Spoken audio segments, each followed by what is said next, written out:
IPL 2026 సీజన్లో Punjab Kings జట్టు అద్భుత విజయాన్ని అందుకున్నప్పటికీ ఆ జట్టు హెడ్ కోచ్ రికీ పాంటింగ్ మాత్రం జట్టు ప్రదర్శనపై అసంతృప్తిని వ్యక్తం చేశాడు.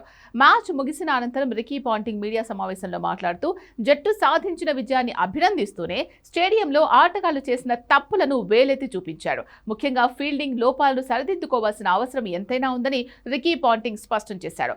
మ్యాచ్ విజయం అనంతరం రికీ పాంటింగ్ జట్టు ఫీల్డింగ్ లోపాలపై తీవ్ర అసంతృప్తి వ్యక్తం చేశాడు. తాము ఈ విజయాన్ని చాలా కష్టపడి సాధించాల్సి వచ్చిందని, స్టేడియంలో మళ్లీ పాత అలసత్వాన్ని ప్రదర్శించామన్నాడు. ఫీల్డింగ్ లో చేసిన తప్పుల కారణంగా ప్రత్యర్థి జట్టుకు వారు చేయాల్సిన స్కోర్ కంటే ఒక 20 పరుగులు ఎక్కువే సమర్పించుకున్నామని చెప్పాడు.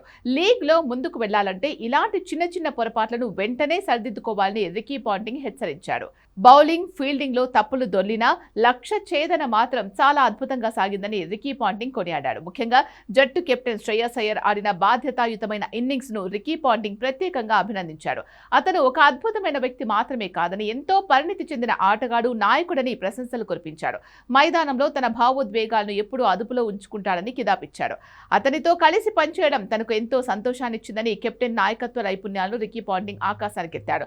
కెప్టెన్ తో పాటు యువ ఓపెనర్ ప్రభ్ సిమ్రన్ సింగ్ ప్రదర్శనను కూడా హెడ్ కోచ్ అభినందించారు. టాప్ ఆర్డర్లో ప్రభ్ సిమ్రన్ జట్టుకు మంచి పునాది వేస్తున్నాడని పాంటింగ్ పేర్కొన్నాడు. జట్టులో ప్రస్తుతం చాలా సానుకూల వాతావరణం ఉందని రికీ పాంటింగ్ ఈ సందర్భంగా చెప్పుకొచ్చాడు. కాగా ప్లే ఆఫ్స్ పై ఆశలు పెట్టుకున్న పంజాబ్ కింగ్స్ రాజస్థాన్ పై ముంబై గెలవాలని కోరుకుంటోంది.